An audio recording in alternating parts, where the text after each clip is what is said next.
Buenos días a todos. Voy a dar unos minutitos para que se conecte más gente.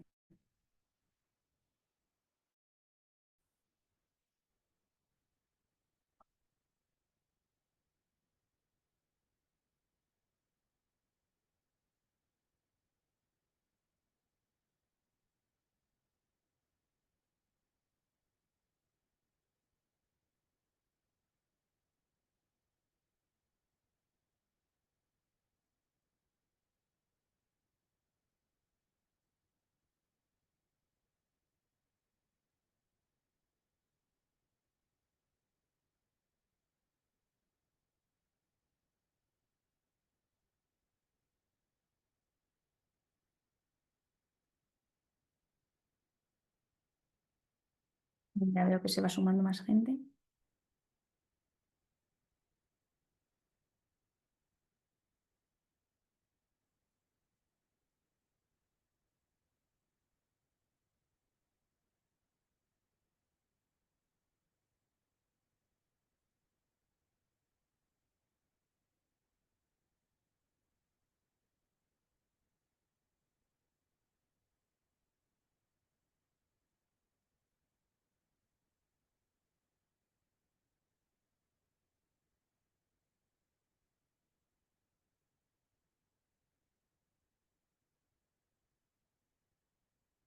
Mm, En un minutito empezamos. A ver si se conecta alguien más.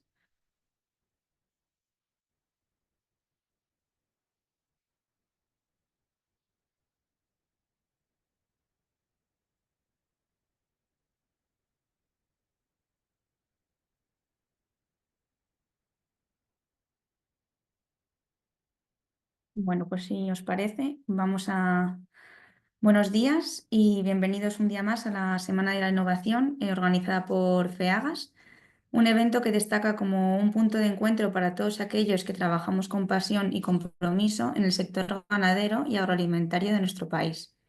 La Semana de la Innovación nace con el objetivo de promover un espacio para el intercambio de ideas y experiencias, con el foco en la aplicación de innovaciones tecnológicas al servicio de nuestras razas ganaderas y modelos de producción.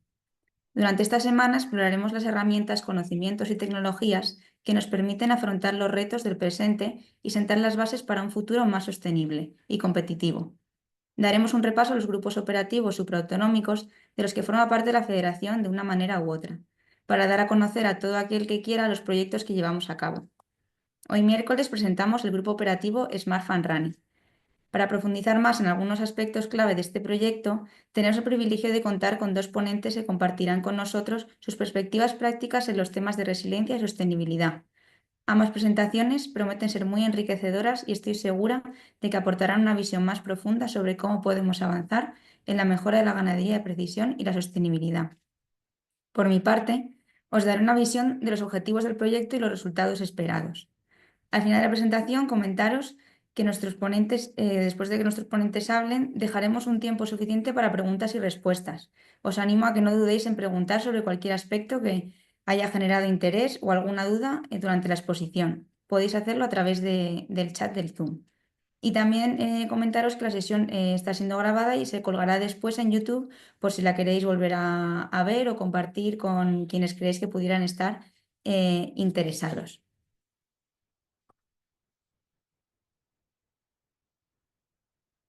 Un segundo. No se está pasando en la diapositiva.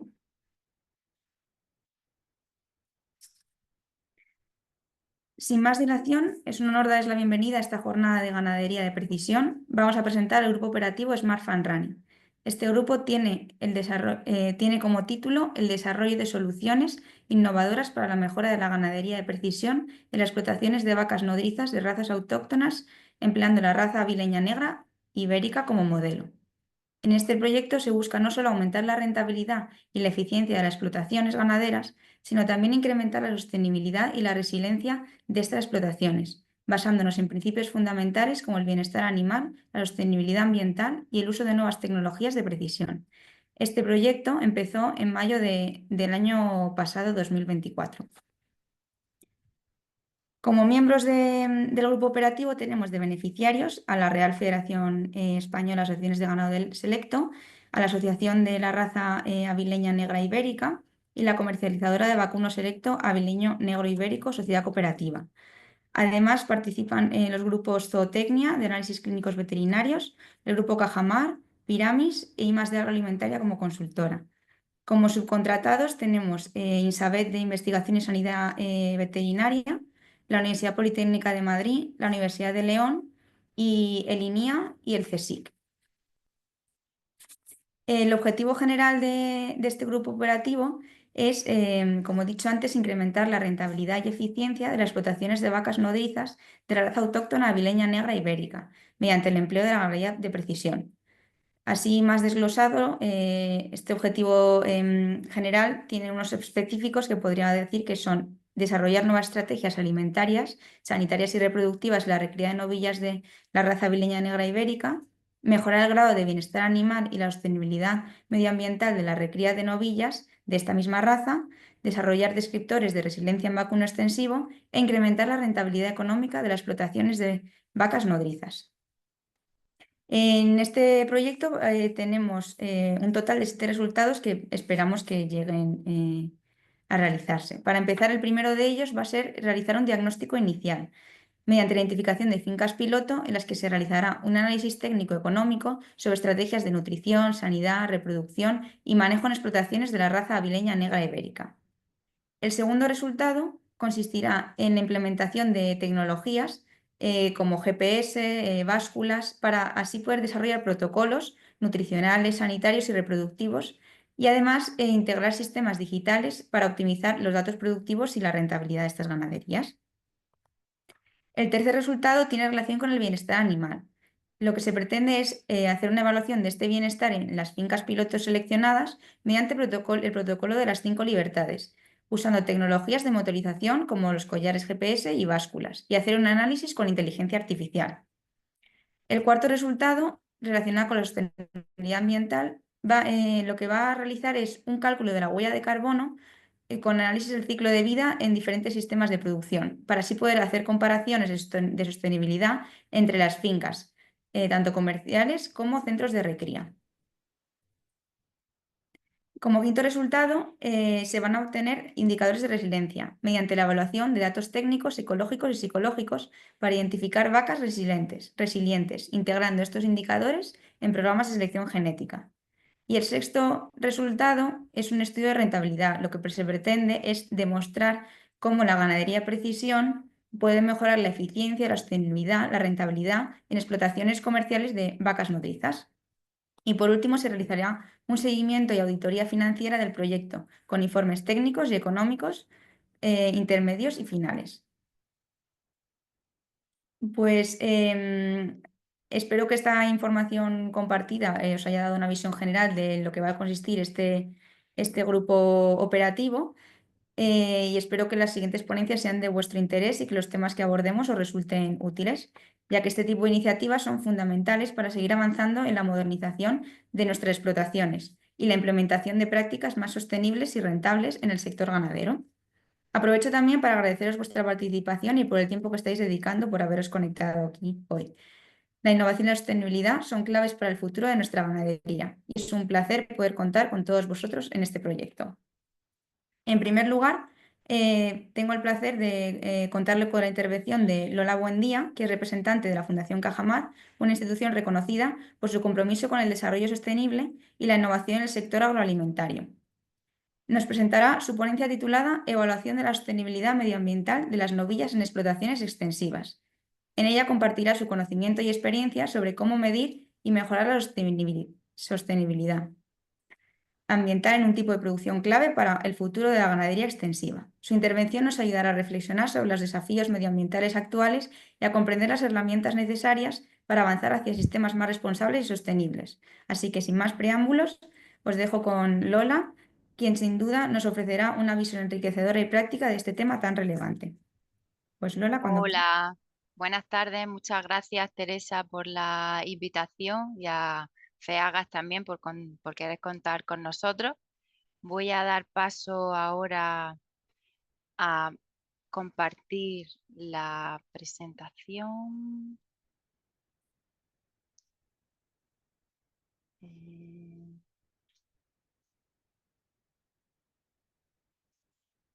¿Se ve? ¿Sí? ¿La veis bien o no? Sí, vale, muchas gracias. Bueno, pues como bien ha introducido, somos de grupo, Fundación Grupo Cajamar. Cajamar ha participado siempre muy activamente en la modernización del sector agroalimentario y ya en 1995 fundó las estaciones experimentales. Desde aquí lo que realizamos son proyectos de investigación aplicada en el desarrollo de tecnología. Estamos en colaboración permanente tanto con empresas, con universidades, con centros tecnológicos. Y bueno, actualmente tenemos dos estaciones, una de ellas que se encuentra en Valencia, en Paiporta, y otra en Almería. Nuestras líneas de investigación son las que se describen a continuación: agrosostenibilidad, bioeconomía, tecnología de invernadero, alimentación y salud, y transversal a todas ellas estaría la agricultura regenerativa.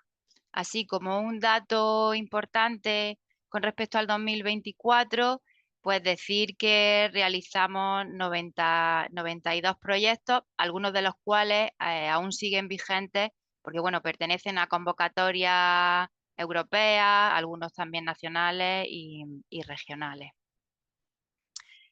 Como veis en la página web del proyecto, nosotros vamos a abordar el tema de la sostenibilidad ambiental, vamos a hacer una estimación de la huella de carbono y del análisis de ciclo de vida.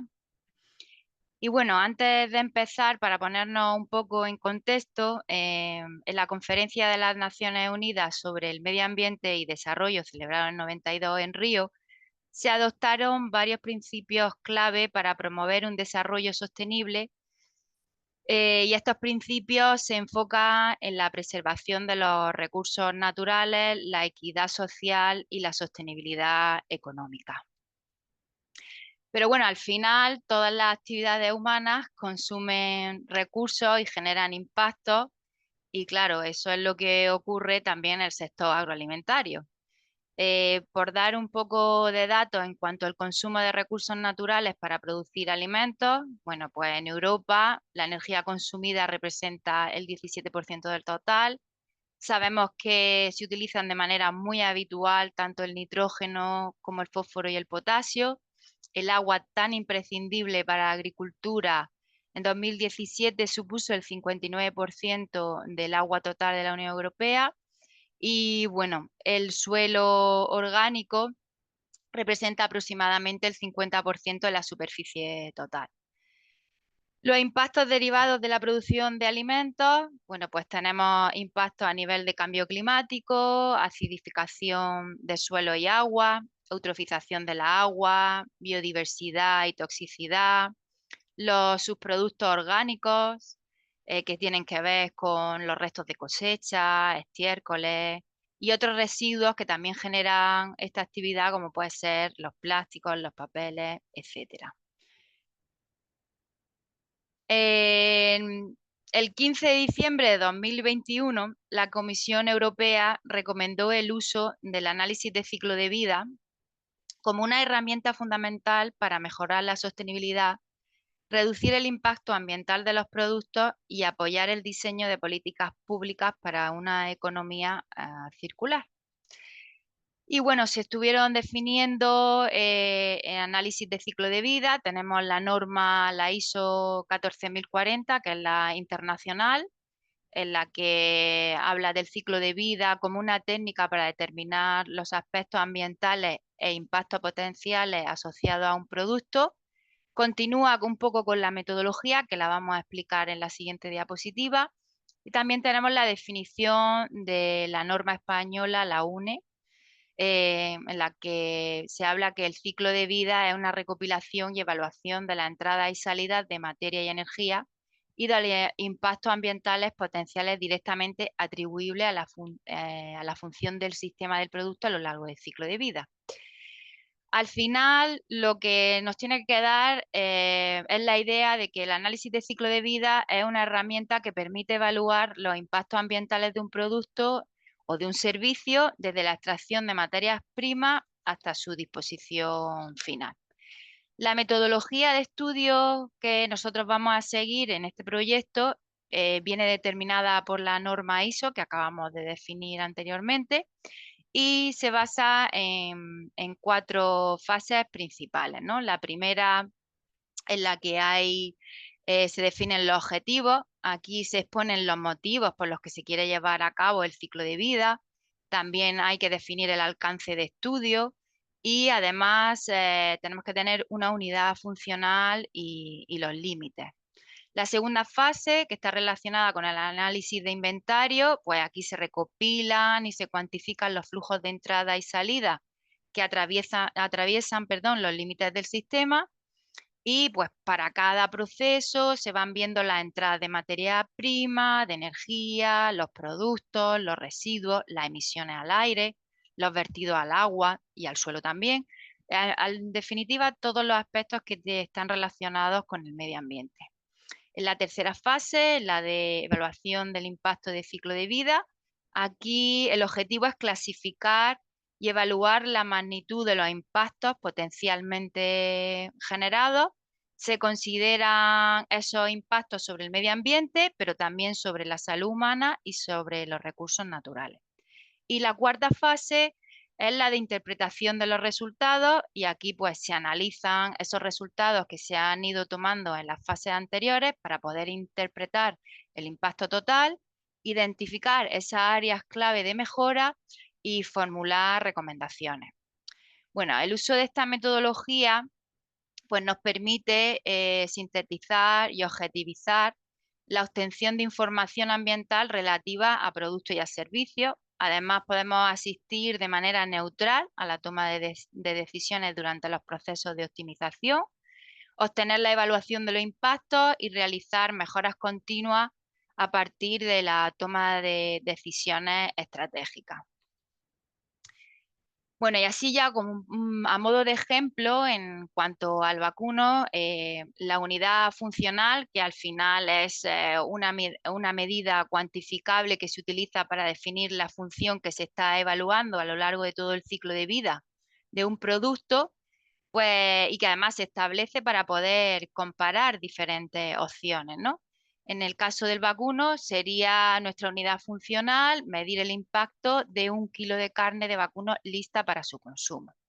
En cuanto a los límites de sistema, aquí lo que se hace es que se enumeran todas las etapas de ciclo de vida que se incluyen tanto la extracción de materias primas, la fabricación, la distribución, su uso, el fin de vida.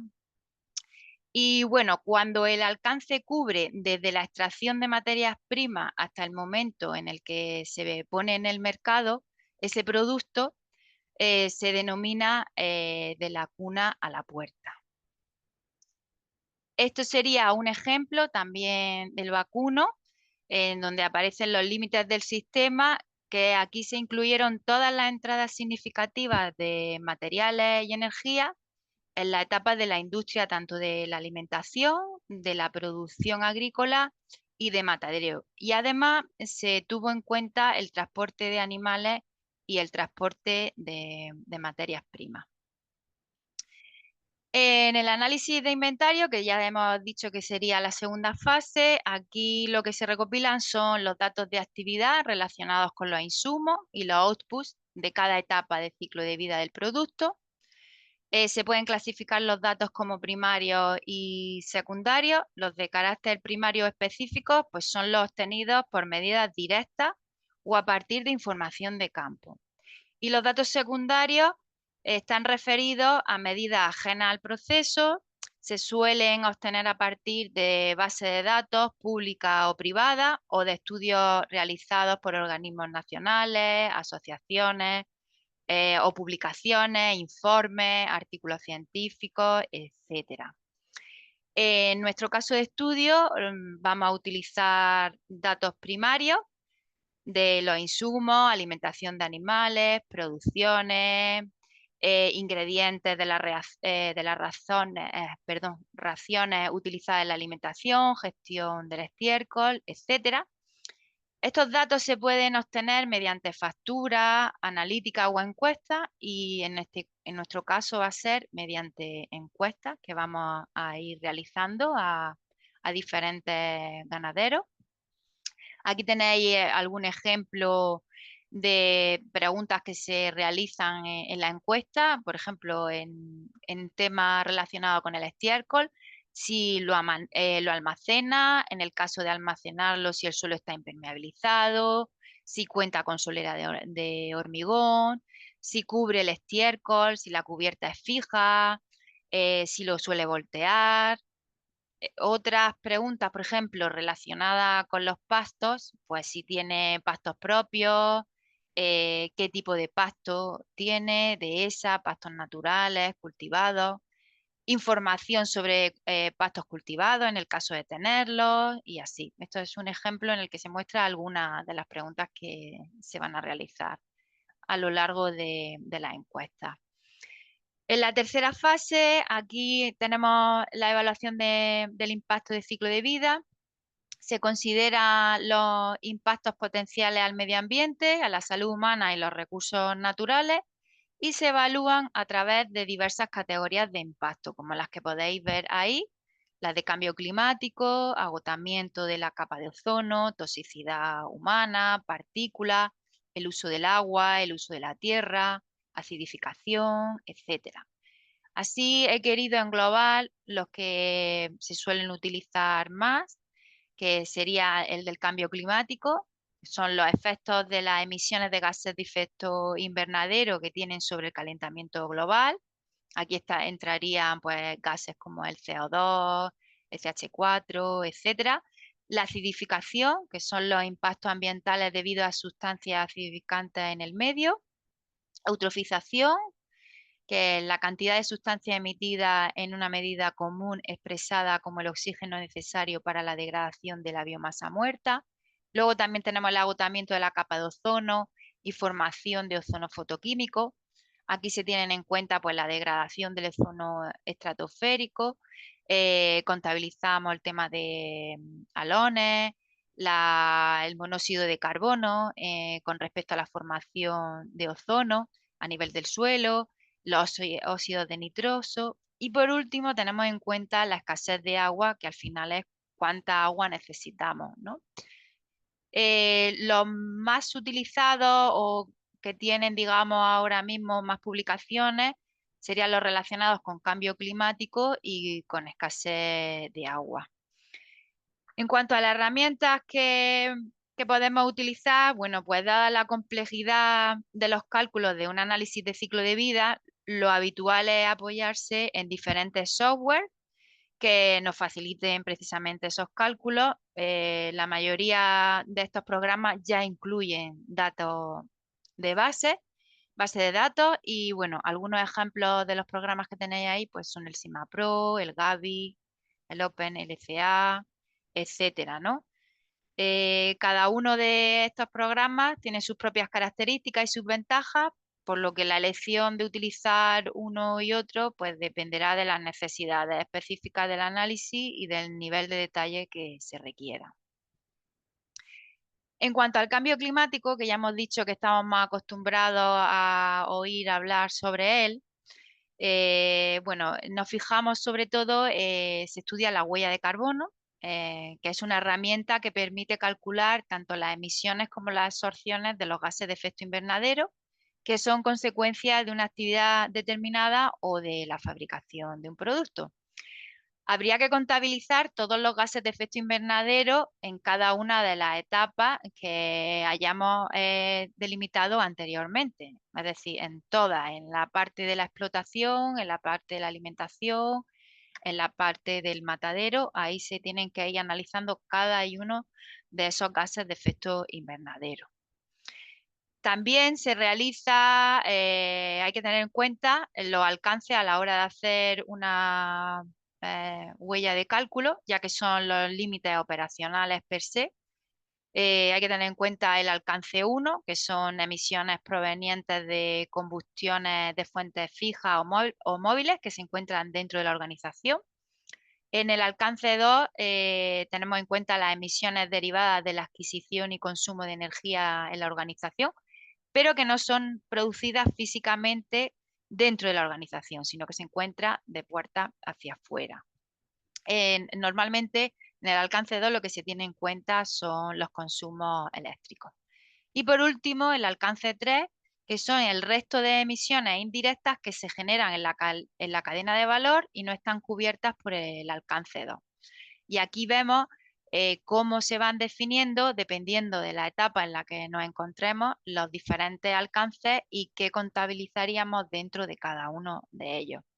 Al final, el hacer un desglose de los alcances es fundamental para poder comprender de manera integral las fuentes de emisiones de gases de efecto invernadero. Y la fermentación entérica, la gestión del estiércol y los purines son una fuente importante de emisiones de gases de efecto invernadero en cuanto al vacuno. Si nos fijamos en la escasez del agua, aquí tenemos que hablar de huella hídrica, que es un indicador que mide el volumen total de agua en litros o metros cúbicos utilizado a lo largo de toda la cadena de producción de un bien o un servicio. Bueno, dentro de la agua se diferencian tres tipos. La agua azules, que es la que circula en estado líquido en los acuíferos y los ríos. Las aguas verdes, que son las provenientes de precipitaciones, pero no tienen en cuenta los procesos de escorrentía y tampoco se suman a la agua subterránea. Y las aguas grises, que se refieren al agua contaminada. Dentro de la huella hídrica tenemos tres componentes. Digamos que es como que se desglosa. Tenemos la huella hídrica azul. En ella contemplamos, pues, bueno, la azul, ahora voy a definir la huella hídrica verde y la huella hídrica gris. En la huella hídrica azul se tienen en cuenta los consumos de recursos de agua dulce. En el caso de la ganadería, pues estaría relacionada con el agua que se utiliza, por ejemplo, para regar los pastos o forrajes. La huella hídrica verde tiene en cuenta el consumo de agua de lluvia almacenada en el suelo. Y entonces, si los animales son alimentados principalmente con pasto, pues vamos a tener que contabilizar esta parte de huella verde. Y la huella hídrica azul, que al final lo que nos miden es el volumen de agua dulce que es requerida para asimilar la carga de contaminantes. Y esta está relacionada principalmente con acciones de dilución del estiércol que se genera o con los desechos de la industria cárnica. ¿Por qué es interesante realizar un análisis de ciclo de vida? Porque, en primer lugar, nos permite identificar los impactos ambientales a lo largo de todas las etapas de un producto. Y este análisis ayuda a detectar las fases del ciclo de vida que generan mayores impactos y, por lo tanto, esas áreas son las prioritarias a mejorar. Además, el análisis de ciclo de vida facilita la comparación entre diferentes procesos, pero claro, para poder comparar es necesario medir. Y al medir los efectos ambientales podemos aplicar estrategias específicas para mitigar los impactos, contribuyendo así a una mejora de la sostenibilidad. Pero aparte tiene otras ventajas, porque cuando estamos comparando entre procesos, es esencial tomar decisiones informadas de cómo reducir esos impactos. Nos permite cumplir normativas y demandas. En muchos países y en determinados sectores se requiere análisis de ciclo de vida para cumplir con las regulaciones medioambientales. Y además, los consumidores cada día están más interesados en elegir productos que sean medioambientalmente responsables. Mejora la sostenibilidad. Con el análisis de ciclo de vida, las empresas pueden establecer objetivos para reducir el impacto de sus productos y ir hacia un proceso que esté más alineado con los objetivos de desarrollo sostenible. Y en relación también con esta mejora de sostenibilidad, Pues al final realizar un análisis de ciclo de vida que nos obliga a comunicar los resultados de una forma transparente puede posicionar a las empresas como líderes de sostenibilidad, lo que le otorga una ventaja competitiva en el mercado. Y bueno, por último, y para que se quede bastante claro, el objetivo es entender mejor cómo la producción de carne de vacuno afecta al medio ambiente con el fin de identificar y de aplicar acciones correctivas que contribuyan a mitigar efectos negativos. Y con esto ya termino mi ponencia y muchísimas gracias por vuestra atención. Muchas gracias a ti, Lola, por la presentación. Ha sido realmente interesante, sobre todo ahora que los temas de sostenibilidad y medio ambiente están ahora en boca de todos. Creo que va a ser de gran ayuda para este estudio. Y a continuación, pues para mí es un honor presentaros a Daniel Martín Collado, que es investigador senior del Departamento de Ciencia Animal del CITA Aragón, que es doctor ingeniero agrónomo por la Universidad Politécnica de Madrid y ha realizado un máster de gestión de recursos naturales por la Universidad de Utrecht. Hoy nos presentará su charla titulada Una aproximación práctica para medir la resiliencia de explotaciones ganaderas. Esta ponencia nos permitirá profundizar en un enfoque vanguardista para evaluar y fortalecer la resiliencia en las explotaciones, un aspecto clave para garantizar la sostenibilidad y el éxito del sector en un entorno en constante cambio. Quiero aprovechar para destacar también la labor de su compañera Alicia Prat, quien ha jugado un papel crucial en el desarrollo de la metodología que se presentará hoy. Sin más, os dejo con Daniel, que sin duda nos brindará una perspectiva enriquecedora sobre este tema tan relevante. Hola, ¿veis mi presentación? ¿Está correcto? Sí, se ve, Daniel. Perfecto. Bueno, pues yo os voy a contar lo que pone en el título, ¿no? Una aproximación práctica para evaluar la resiliencia en explotaciones ganaderas, ¿no? Esto, bueno, es una metodología que se ha desarrollado bajo la actividad de dos proyectos nacionales del Plan Nacional, que son los que salen aquí abajo, ¿no? Y bueno, es parte de la tesis de Alicia Prat, que trabaja con nosotros en el CITA en uno de estos proyectos. Bueno, la idea es, después de lo desarrollado en estos proyectos, pues implantarlo o utilizarlo para medir la resiliencia de distintas explotaciones de vacuno en el contexto del grupo operativo del que estamos hablando. Bueno, lo primero, empezar con una definición de resiliencia de alguna forma con el objetivo de dejar claro que la resiliencia no es un concepto vacío, ni es un nuevo concepto de moda. Es un nuevo concepto de moda, pero tiene una base teórica bastante fuerte que viene originalmente del campo de la física, luego pasando por la economía, la ecología y finalmente, bueno, pues se puede ver en prácticamente todos los ámbitos, ¿no?, del conocimiento. En el contexto en el que nosotros estamos hablando, de las explotaciones agrarias, en este caso ganaderas, pues la resiliencia sería la habilidad de las explotaciones para garantizar su existencia, entendiendo su existencia como para que sigan proveyendo las funciones que proveen, ¿no? Si estamos hablando de sistemas ganaderos, pues para que sigan generando trabajo, para que sigan produciendo alimentos, para que sigan teniendo las funciones ambientales o sociales que tienen, ¿no? El tema es que la resiliencia es la habilidad de las explotaciones para garantizar estas funciones frente a las distintas crisis, tendencias, tanto económicas, sociales, ambientales, institucionales, que van ocurriendo y que pueden ocurrir. Alguna de estas crisis y tendencias es esperada y otras son absolutamente inesperadas, ¿no? Y eso es uno de los puntos clave de la resiliencia, que la resiliencia tiene una visión al futuro y acepta un mundo en constante cambio y con gran incertidumbre, ¿no? Entonces, la resiliencia está compuesta por tres cosas. Una es la robustez, la resistencia, otra es la adaptabilidad y otra la transformabilidad.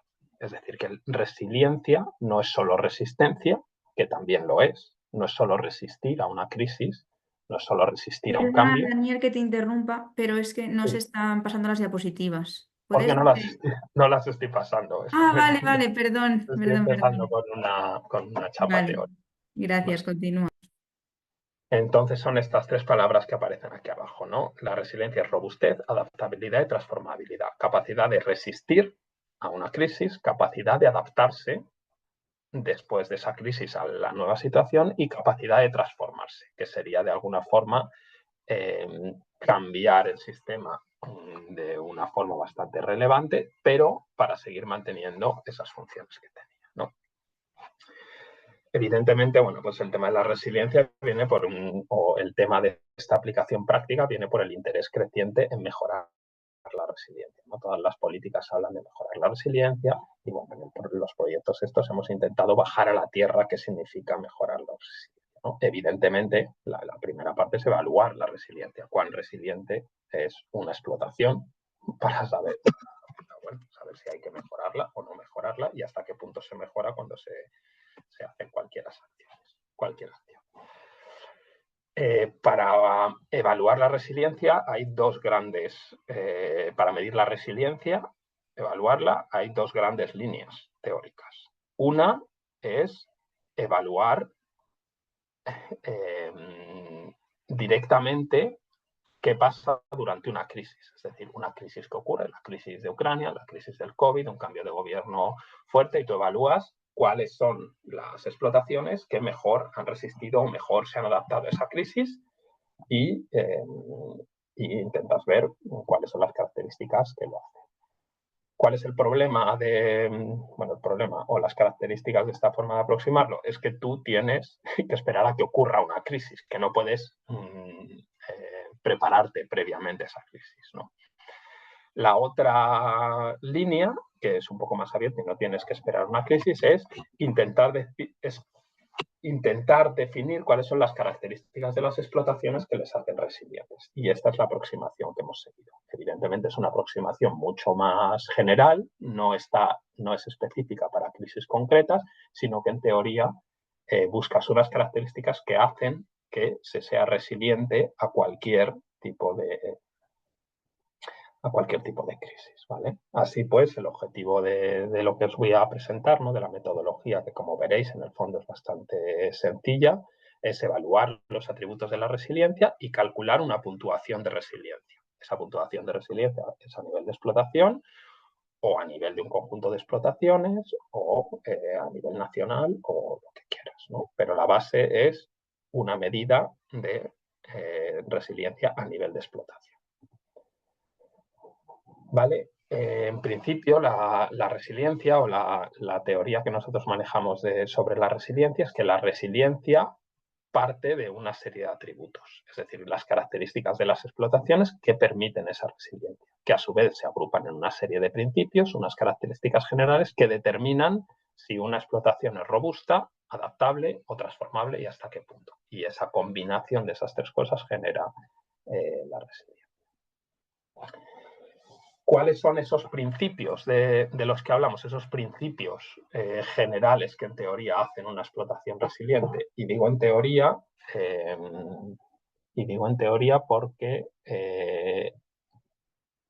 cuando ocurre una crisis concreta, que evidentemente suele ser en un área concreta, suele ser una crisis económica, a veces socioeconómica, una crisis social, una crisis ambiental, los distintos componentes, las distintas partes de la resiliencia entran a jugar un papel más importante u otro, ¿no? Entonces, esos principios de resiliencia son básicamente 5, que son los que veis aquí. Primero, el nivel de reservas. Luego, la diversidad. Luego, la capacidad de interacción, la conectividad y apertura, perdonad que no aparece la palabra apertura, y la modularidad. Bajándolo un poco a la tierra. Perdona, Daniel, ¿has empezado Sí. ya a mover las diapositivas? Sí, muchas. Es que no se está viendo. Madre mía. Pues, ¿cómo lo hacemos? A ver. Ahora sí. ¿Y ahora? Ahora sí. ¿Y si le das a presentar? Sí, estoy presentando. Vale, ahora sí se ve. Así se ve. Así se ve. Sí. Pero estáis viendo, no lo estáis viendo Bueno, en modo se ve un poco presentación, más ¿no? pequeño, pero se ve. ¿Qué hago entonces? Déjalo ¿Lo así si veis más? quieres. Vale, perfecto. Entonces, ¿por Gracias. dónde íbamos? O sea, que se estoy metiendo una chapa sin imágenes, ¿no? Por lo que veo. ¿Lo veis esto? A ver, lo intento agrandar. ¿Me decís así mejor o cómo? ¿Así? ¿Así está bien? Así está bien. Vale. Bueno, pues como decía, la resiliencia está compuesta de 4 principios, ¿no? La diversidad, la capacidad de interacción, la conectividad y apertura, la modularidad del sistema y las reservas. Las reservas son, como veréis, pues bajándolo un poco a la tierra, en la parte superior izquierda, veis que las reservas se refieren al capital, pero al capital económico, al capital natural, a las infraestructuras, tanto a nivel de explotación como en el área, al capital humano y al capital social. La diversidad se refiere a la diversidad funcional, es decir, cuán diversos son los componentes de los que tu explotación depende, si tienes distintas fuentes, distintas alternativas para generar alimentos para tus animales, distintas alternativas para vender tus productos, etcétera, etcétera, o la diversidad de respuestas, es la capacidad que tiene una explotación para responder de forma diferente a una crisis, ¿no?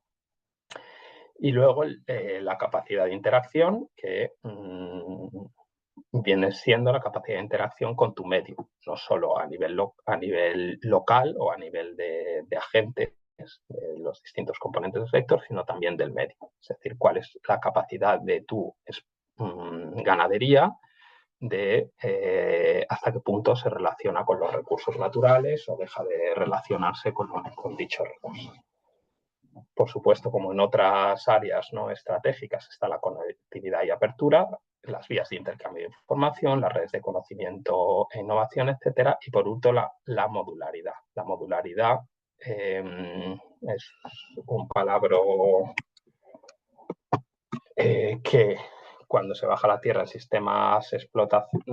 sistemas ganaderos, básicamente se refiere a la redundancia en tu sistema. Es decir, que si se cae una de las partes, tienes otra que la puede sustituir. Es decir, por ejemplo, la distribución espaciotemporal de los alimentos. Si toda tu alimentación de tu explotación depende de unas praderas concretas en un pueblo concreto, si esas fallan, si ese año por lo que sea hay una sequía y tú no tienes otra alternativa, no tienes otro módulo, por así decirlo, tu explotación sería menos resiliente que otras que tienen fuentes de alimentación en lugares diferentes o en tiempos diferentes, ¿no?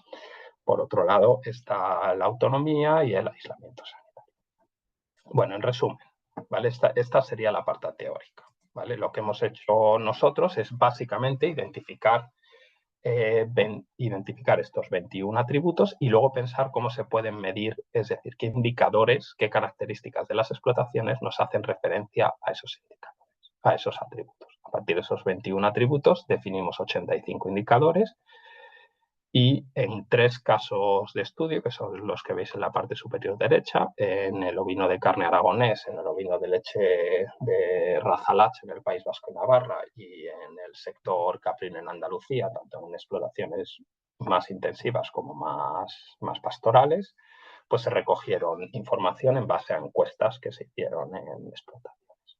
Estas encuestas definen los indicadores y nos sirven para puntuarlos de alguna forma y junto con una serie de workshops que ahora os comentaré, nos ayudan a generar esa puntuación de resiliencia. Es decir, que en el fondo esta aproximación se trata de bajar a la tierra los principios teóricos de resiliencia hasta encontrar indicadores a nivel de explotación que nos definen esa resiliencia, ¿vale? Entonces, por ejemplo, en cuanto a los 85 indicadores, pues por ejemplo, algunos de los indicadores pues es si hay relevo generacional asegurado, si tienes diversidad de productos, si tienes varios compradores, etcétera, etcétera, ¿vale? Y como os digo, eso se puntúa en los atributos. Hay otra segunda parte que es grupos de discusión en los que agentes importantes de cada uno de los sistemas que evaluamos te definen cuán importantes son cada uno de estos atributos para la resiliencia de su sistema en concreto, ¿vale? Se juntan ambas puntuaciones y genera, mediante una suma ponderada, una serie de algoritmos sencillos una puntuación de resiliencia. Y lo que os quería enseñar aquí, pues, aquí son algunos de los resultados, ¿no? Entonces, luego tú lo que puedes generar es una serie de resultados. Aquí lo que veis son unos boxplot que básicamente lo que definen es la puntuación en los tres sistemas. En verde sería el ovino de carne, es decir, todas las explotaciones de ovino de carne están recogidas en este prisma y en esta línea que sube y baja, ¿no? Morado sería el ovino de leche del País Vasco y Navarra y en naranja el caprino de leche. Entonces, por ejemplo, fijándonos en la figura que está a la izquierda, lo que vemos es que en cuanto al acceso al capital natural, el caprino de leche tiene menos posibilidades que el ovino de carne. Evidentemente, la resiliencia es un compuesto, ¿no? Es un compuesto de múltiples atributos, múltiples características que entre todas son. ¿Por qué digo esto? Porque si bien el caprino de leche, que es mucho más intensificado, normalmente tiene un acceso al capital natural, es decir, a los recursos alimenticios que les da el medio muy limitado, si tú vas a la siguiente parte de la gráfica, lo que está en medio, lo que se ve es que si estamos hablando de infraestructuras locales, es decir, las infraestructuras que hay en el medio rural, en este caso el caprino de leche está mucho mejor que el ovino de carne o el ovino de leche, ¿no? Es decir, que en Andalucía normalmente todas las zonas rurales tienen muchos más habitantes, muchos más pueblos, muchos mejores accesos a aspectos que mejoran la calidad de vida de los ganaderos, ¿no? Y, por ejemplo, en el último subrayado, en la parte derecha del todo, esto mide la calidad de vida del trabajo y lo que se ve es, de nuevo, que los sistemas intensivos, en principio,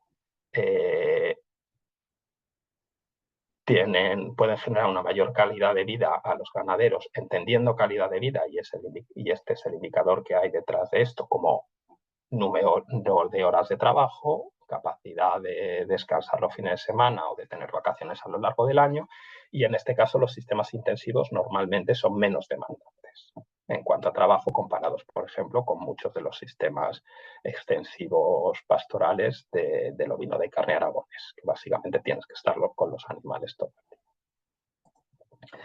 Bueno, y un poquito sería esta la idea, ¿no? No voy a ir por todas las características de los casos de estudio que hemos evaluado, pero bueno, esta herramienta lo que permite es, pues justamente, tener una visión de cómo están tus explotaciones en tu caso de estudio o comparar las explotaciones de forma individual y dar una vuelta a todos esos atributos que generan resiliencia, ¿no? ¿Vale? Y esta sería la idea. Y luego, evidentemente, tú puedes disgregarlo, ¿no? Esto sería muy disgregado, o puedes ir sumando todas estas cosas hasta tener un número final que te define la resiliencia, ¿no? Que es lo que representa esta gráfica. En esta gráfica lo que se ve es la distribución de la resiliencia en los distintos sistemas ganaderos. Evidentemente, esto es un número general que solo tiene significado cuando tú bajas a esos componentes que hay detrás. ¿Por qué el caprino de leche sale un poquito menos resiliente de media que el ovino de carne o el ovino de leche? Pues eso tendrías que ir a todas las los distintos capacidades y principios para ver en qué cosas está fallando el caprino de leche o en qué cosas no se le da demasiada importancia. Vale. Y bueno, esto sería la idea. Quiero mantenerlo así sencillo por si tenéis alguna duda o alguna pregunta tanto sobre resiliencia como sobre cómo medirla, que estaré encantado de responderla. Muchísimas gracias. Muchas gracias a ti, Daniel, sí es cierto eso que la palabra resiliencia está ahora de moda, pero creo que no todo el mundo tiene tan claro qué es lo que significa y lo que conlleva, y tú nos has dado una visión muy clara, así que te lo agradezco. Y bueno, os animo a todos a que hagáis preguntas que os hayan podido surgir, que aprovechar a que tenemos aquí a Lola y a Daniel para poder resolvérnoslas. Que os doy unos minutitos, pues si alguno queréis hacer alguna pregunta. Dejo de compartir la presentación mientras Sí, la si quieres gente ya, se Daniel, decide. pues Perfecto. Gracias. a ti.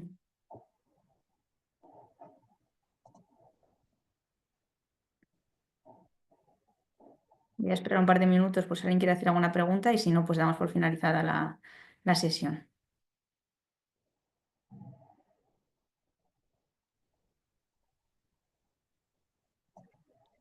Mira, por aquí me preguntan, para ti, Daniel, ¿cómo le podríamos trasladar al ganadero el tema de resiliencia y que pueda hacer estudios de resiliencia? No entiendo muy bien la pregunta.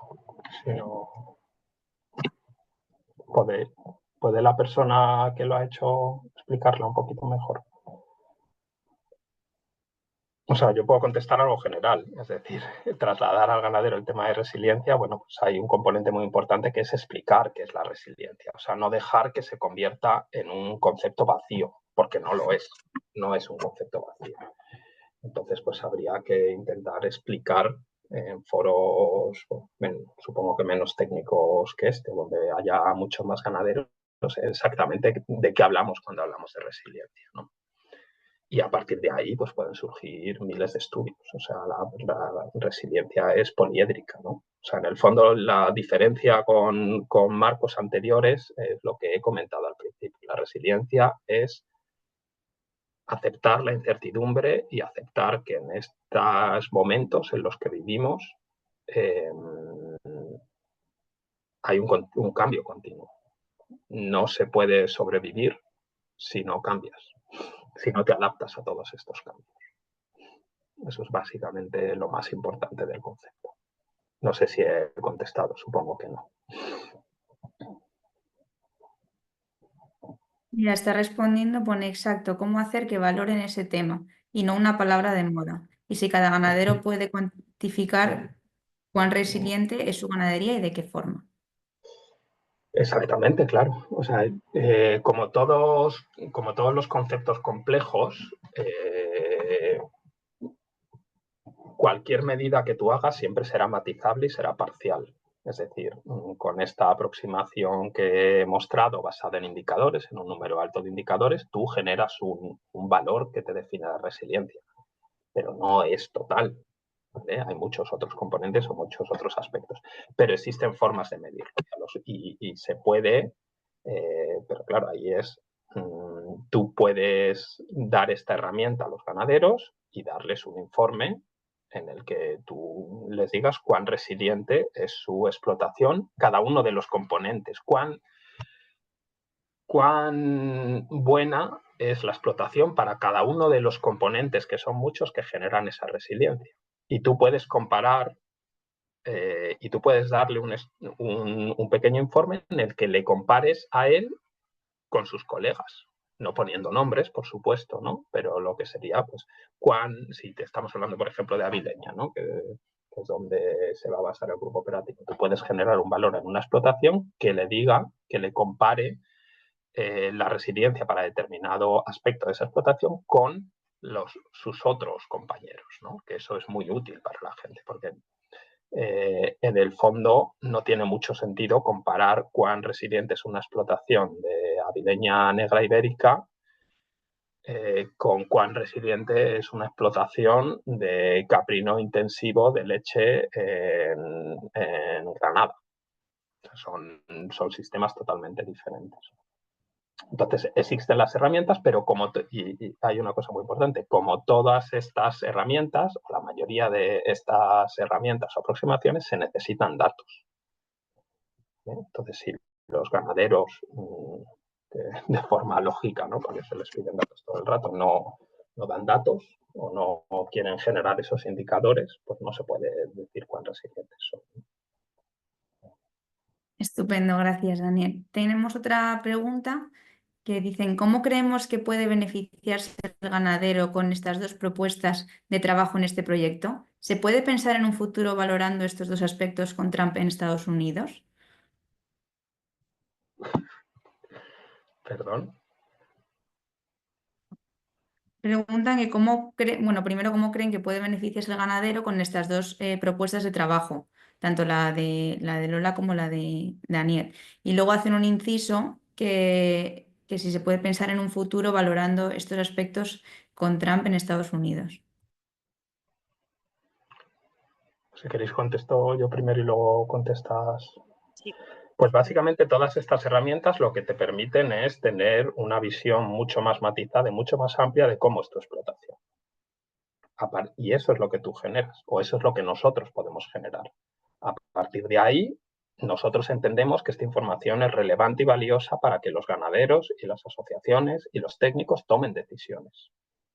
Pero nosotros, o por lo menos la herramienta en sí, o estas herramientas en sí, no te ayudan a tomar decisiones, te ayudan a defender tus posicionamientos, a conocerte a ti y a tus colegas con datos, con hard data, y ya está, para tomar decisiones. Estos dos aspectos con Trump en USA, ahí ya entramos en el terreno de la especulación, ¿no? Pero básicamente con Trump los datos ya no importan. Entonces todas estas herramientas, pues, o sea, con las aproximaciones que tiene Trump, pues todas estas herramientas dejan de funcionar porque los datos no son importantes, sino las narrativas. Pero bueno, eso es una opinión absolutamente personal. Bueno, en el caso del análisis de ciclo de vida, también es lo que apuntábamos en las dos últimas diapositivas, ¿no? Al final, el hecho de estar midiendo unos impactos negativos, lo que te permite es una radiografía y exactamente contabilizar, porque a veces damos muchas cosas por hecho y nos falta información de nuestra explotación. Entonces, si somos pequeños empresarios o grandes, deberíamos de tener todo contabilizado, saber cuánto gastamos de agua, por ejemplo, saber los piensos, no solo lo que cuestan a nivel de económico, sino también de dónde vienen. Pero bueno, el caso es al final medir y contabilizar. Y esa radiografía repercute en la sostenibilidad, pero también repercute en la economía del ganadero. Porque si yo sé dónde se me está yendo los consumos mayores, pues podré aplicar técnicas para intentar reducirlos y normalmente eso va de la mano de estar consumiendo económicamente menos de algún producto o de algún bien o incluso algún recurso. Entonces, bueno, hay que ver el punto de vista de sostenibilidad, pero también el ahorro económico que le puede suponer al ganadero el hecho de medirlo todo, porque a veces lo damos por hecho, pero hay muchas cosas que no se miden.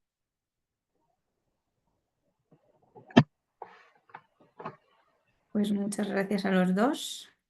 Pues si no hay más preguntas, podemos dar por finalizada la jornada de hoy. Muchísimas gracias por vuestra participación, Lola y Daniel, y a los demás por haberos conectado. Recordaos que se va a grabar, se ha grabado la sesión, o sea que si... Ah, bueno, Daniel, ¿quieres comentar algo más? Sí, solo una nota final que no sé si ha quedado claro. O sea, lo que yo he presentado son los resultados, he presentado la metodología y los resultados en 3 casos de estudio que hemos evaluado. La idea del grupo operativo es hacer esto mismo, testar esto mismo en un número de explotaciones bastante relevante en Avileña Negra Ibérica, de tal forma que se muestren a los ganaderos, y volviendo un poquito a la pregunta del espectador anónimo, se devuelva a los ganaderos esta información, o sea, se teste este tipo de informes o de información para ver si lo consideran valioso, ¿no? Para hacerlo de una forma más amplia. Gracias. Gracias a ti por la aclaración. Bueno, pues ahora sí, nos despedimos y bueno, comentaros que mañana a la misma hora vamos a presentar el grupo operativo Local Hub, así que para los que queráis conectaros también seréis bien recibidos. Pues muchas gracias a todos y que tengáis muy buen día. Muchas gracias. A vosotros, gracias.